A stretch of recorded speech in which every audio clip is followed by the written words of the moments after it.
Games used to be brutal, dark, unapologetic. They were made for an audience that didn't need everything explained to them. But something changed. And it wasn't just the graphics, the gameplay, or the technology. It was the way we tell stories, the way we handle morality, the way we see heroes and villains.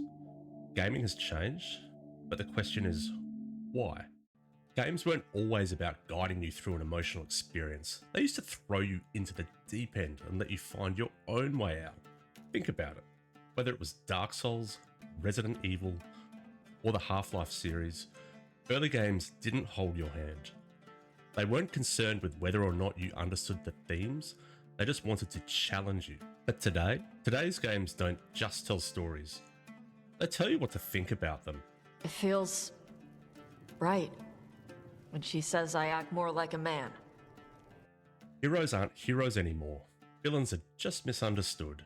And your choices? Well, they don't really matter. There was once a time where games had a clear identity. They weren't afraid to be mature, grim, or targeted at a specific audience. You played a hero, or at the very least, an anti-hero. Villains, of course, were ruthless, antagonistic forces that needed to be stopped. The stakes were high, the worlds were immersive, and games weren't afraid to let the player make their own moral choices. Back then, you knew exactly what kind of experience you were signing up for. Fighting games demanded precision and competition. Shooters delivered pure adrenaline. RPGs immersed you in fantasy, and they didn't try to be anything else. Arcades were unapologetically brutal. You either got good or you lost your money, and that mindset extended onto console and PC gaming. Studios knew their audience, and they catered to them specifically. Final Fantasy IX wasn't trying to appeal to shooter fans. Halo wasn't making excuses for being a sci-fi brofest. Even Grand Theft Auto knew exactly who it was for. People who wanted absolute and utter chaos. But today, game studios aren't making games for a specific audience anymore. They're making them for everyone. And as we all know, when you would try to appeal to everyone, you end up making something for absolutely no one. So fast forward to today, and everything feels, well, different. Not just graphically, but also thematically. The heroes are reluctant. Villains are misunderstood. Morality is no longer about choice. It's about being told what's right or wrong. This isn't just a case of gaming evolving. It's a deliberate shift, and one that's changed not just how games are played, but also who they're made for. By the early 2010s, games began changing. It wasn't immediate, but the shift was noticeable. Heroes became more self-doubting. Villains became more morally complex. Instead of being about grand adventures or power fantasies, games started asking, what if the bad guy isn't really that bad? And are we sure the protagonist is right? Games like Mass Effect 3 softened the morality system, pushing players toward middle ground choices instead of clear good versus evil decisions of previous games in the franchise. Far Cry 3 introduced the idea that maybe you were the real villain all along. God of War 3 was Kratos at his most brutal. But by God of War in 2018, he had transformed into a reluctant father figure, trying to suppress his violent instincts. Then came The Last of Us, a fantastic game that marked a shift towards introspective storytelling. Rather than simply being about survival, it emphasised moral ambiguity in a way that became a blueprint for future narratives. Assassin's Creed Black Flag shifted the franchise from an intense historical revenge tale to a pirate adventure that was more about exploration than the original grit of Assassin's Creed 2.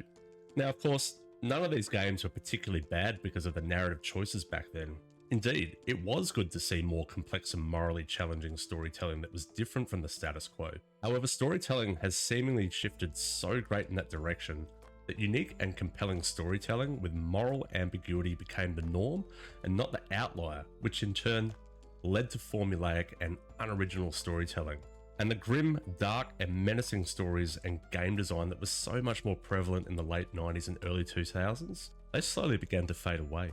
So what caused this shift? Part of it was the rise of mass market gaming. As gaming grew into a mainstream entertainment industry, companies no longer targeted specific audiences anymore. They wanted to appeal to as broad a market as possible. And when a game is made for a huge audience, it has to be safe so as not to offend potential buyers. No sharp edges, no extreme characters, no harsh moral dilemmas. Just broad, bland, and easily digestible content.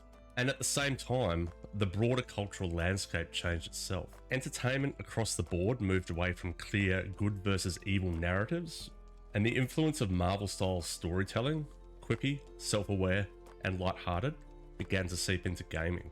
Slowly, the dark, brooding tone of the past was replaced by something more soft and accessible. As publishers leaned into safer, mainstream-friendly content, gameplay itself also shifted.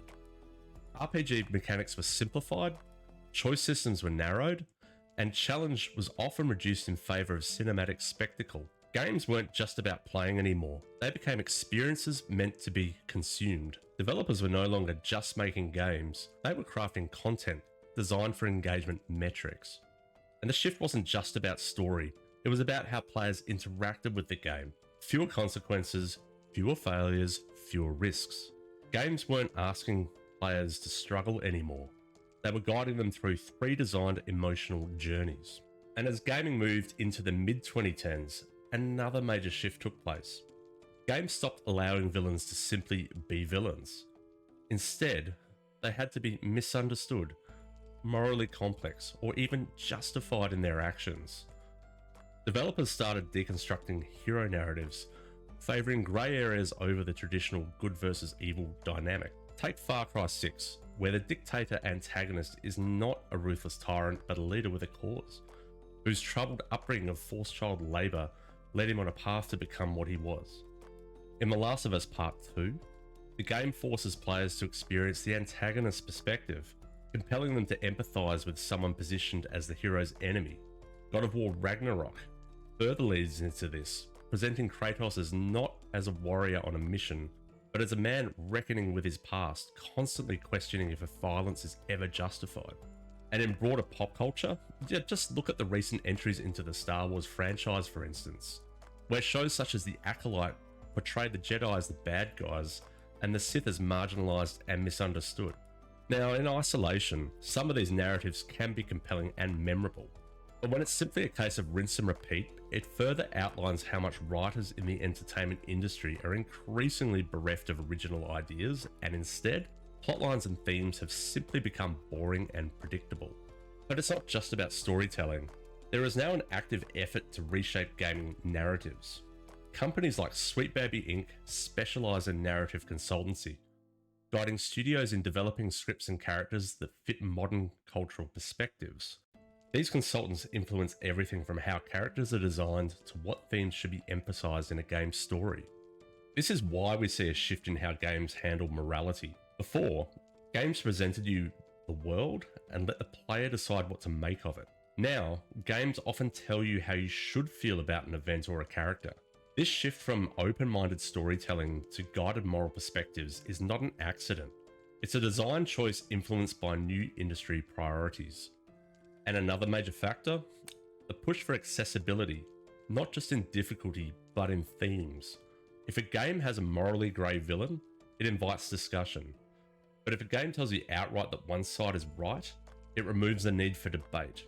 This shift has fundamentally changed how modern games handle morality, ethics, and player agency. It's not inherently a bad thing. Some of these games are well written and compelling.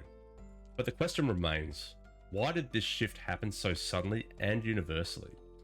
Was it simply a natural evolution, or was it engineered? Gaming has changed, not by accident, but by design. The raw, unapologetic worlds of the past have been replaced with safer, broader, and more curated experiences. Games no longer just present a world and let players decide their place within it. They guide players towards specific emotional conclusions, shaping how stories are interpreted rather than leaving them open-ended. And the reason for this? As mentioned before, mass market appeal and cultural influence is one major reason, because as gaming grew into a global entertainment powerhouse, it had to be sanitized for the broadest possible audience. Complexity gave way to accessibility, moral dilemmas became moral lessons. The push for inclusivity and universality meant carving away the sharp edges that once made gaming distinct. This shift was also driven by industry influencers and narrative consultants, ensuring that modern ideological trends are reflected in gaming storytelling. Heroes are no longer aspirational, they are flawed, self-doubting, and burdened by guilt. Villains aren't just evil, they must be understood, humanized, or even, in some cases, justified. And the player? More often than not, they're simply along for the ride, nudged towards a correct interpretation rather than left to form their own. But despite what studios believe the gaming community to be, it still holds true that the majority of players for these games are men in the age range of late teens to mid 30s, and that doesn't seem like changing anytime soon. It's not like the gaming industry can't try having games with softer edges to appeal to a broader audience. It's simply that more often than not, these games are proven to fail because the actual audience that buys and plays them is not sufficient to cover the cost, let alone make a profit.